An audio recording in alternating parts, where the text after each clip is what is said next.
സഞ്ജുവിൻ്റെ captaincy cricket ലോകത്ത് ഇപ്പോൾ ചർച്ചാ വിഷയമായിരിക്കുകയാണ്. സഞ്ജു എന്ത് ചെയ്താലും ഇന്ന് സഞ്ജു ലാസ്റ്റ് ഓവർ ആവേശ് ഖാന് കൊടുത്തതും സഞ്ജുവിൻ്റെ ക്യാപ്റ്റൻസിയുടെ ഭാഗമാണ്. ബോൾട്ട് പോലെയുള്ള നമ്പർ 1 ബൗളർ ഉണ്ടായിട്ടും സഞ്ജു ബോൾ കൊടുത്തത് ആവേശ് ഖാനായിരുന്നു. സഞ്ജു മികച്ച രീതിയിലാണ് ടീമിനെ ജയിപ്പിച്ചത്.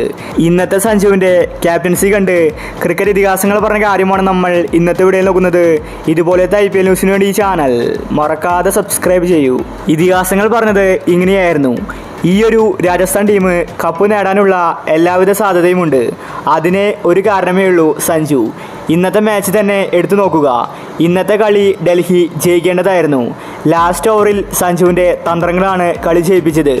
ഒരിക്കലും ഞാനത് ആവേശ് ഖാനെ കൊടുക്കുമെന്ന് കരുതിയില്ല. ബോൾട്ട് പോലെയുള്ള മികച്ച താരങ്ങൾ അവിടെ ഉണ്ടായിരുന്നു. എന്നിട്ട് സഞ്ജു ബോള് ആവേശ് ഖാനെ ഏൽപ്പിച്ചു. അത് സഞ്ജുവിൻ്റെ കുതന്ത്രം തന്നെയാണ്. സഞ്ജുവിൽ നിന്ന് പല കാര്യങ്ങളും നമുക്ക് പഠിക്കാനുണ്ട്.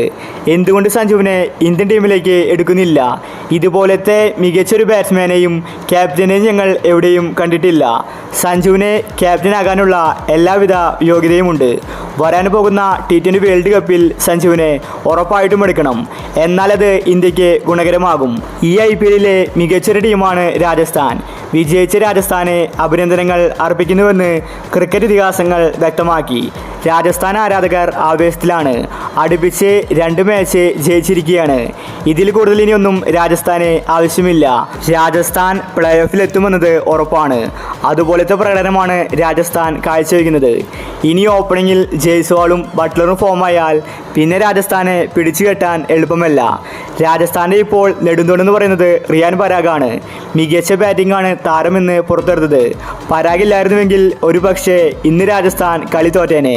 അപ്പോൾ ഇന്നത്തെ കളിയെ പറ്റി നിങ്ങളുടെ അഭിപ്രായങ്ങൾ താഴെ കമൻറ്റ് ചെയ്യുക. ഇതുപോലത്തെ IPL ന്യൂസിന് വേണ്ടി ഈ ചാനൽ മറക്കാതെ സബ്സ്ക്രൈബ് ചെയ്യൂ.